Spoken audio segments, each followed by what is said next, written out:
સમગ્ર દેશમાં ભાજપ દ્વારા સદસ્ય અભિયાન ચલાવવામાં આવી રહ્યું છે, ત્યારે સુરતમાં ઘર ઘરમાં જઈ ભાજપ સદસ્ય બનાવવાનું અભિયાન ચલાવી રહ્યું છે। સમગ્ર દેશ સહિત સુરતના અલગ અલગ વિસ્તારોમાં ભાજપના કાર્યકર્તાઓ ભાજપ સદસ્ય બનાવી રહ્યા છે।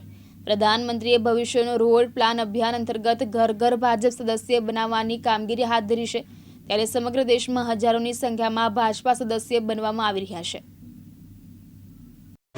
जी आज क्या प्रकार अभियान हाथ धरवामां आवी रह्युं छे? आज भारतीय जनता पार्टी 2024 सदस्यता अभियान लईने જ્યારે અમે અમારા વિસ્તારમાં અમારી ઇન્ડસ્ટ્રીમાં અમારી આ યુનિટી સોસાયટીની અંદર આજે અમે આવી રહ્યા છે, સારો પ્રતિસાદ મળી રહ્યો છે અને અમારા અહીંયાના મારા મિત્રો શેઠિયાઓ અને એમના જે કર્મચારીઓ એ અમારી સાથે જોડાઈને હોશે અમારા ભારતીય જનતા પાર્ટીના કાર્યકર્તા યાની કે સદસ્યતા બનવા માટે અધીરા છે।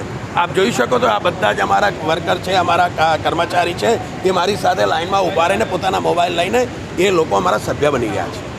જે આ જે સભ્યતા બનાવવાનો છે એનો મુખ્ય ઉદ્દેશ શું છે? ભારતીય જનતા પાર્ટી એટલે વિશ્વની લાર્જેસ્ટ પાર્ટી છે, સૌથી મોટી વિશ્વની પાર્ટી છે અને ભારતીય જનતા પાર્ટીનો સભ્ય બનવું એ અમારા કર્મચારીઓ કે અમારા અહીંયાના યુનિટીના શેઠિયાઓ યા તો સામાન્ય એક સોસાયટીનો આગેવાન યા તો સોસાયટીનો રહીશ એ પણ ગર્વ અનુભવે છે। અમે સોસાયટી વિકાસના કામો લઈને જઈએ છીએ।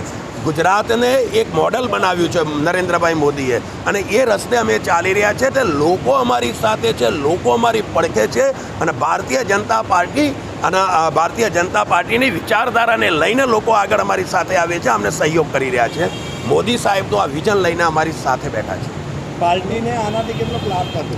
પાર્ટીને લાભ એટલો થશે કે પાર્ટીને એક મજબૂત નેતૃત્વ મળશે। પાર્ટીને આ કાર્યકર્તાઓથી આ અમારા સદસ્યોથી એક મોટામાં મોટું એક પરિબળ મળશે, નેતૃત્વ મળશે।